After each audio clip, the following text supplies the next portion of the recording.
Alright, so we are continuing our verse-by-verse study through the book of 1 Corinthians.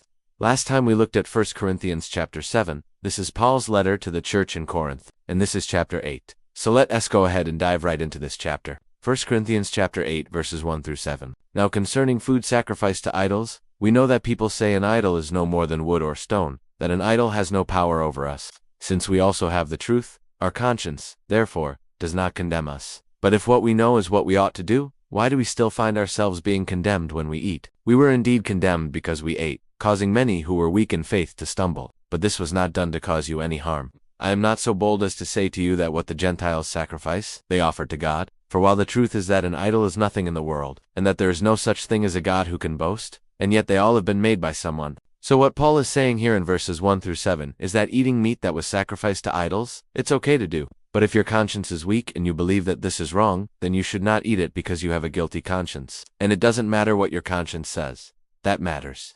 To God, it's not the outward action. It's the inward heart and mind that matters to God. If you think that eating this meat is wrong, then don't do it.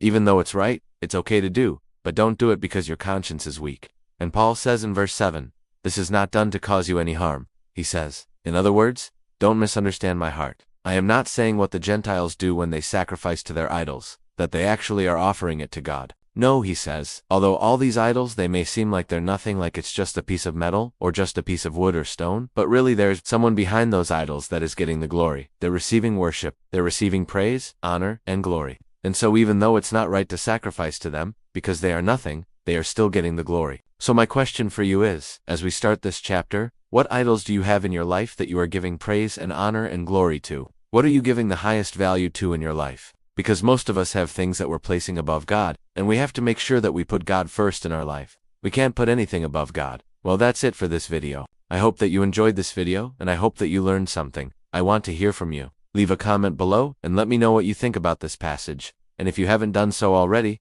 please make sure that you hit that subscribe button and that you hit the notification bell. And I will see you next time.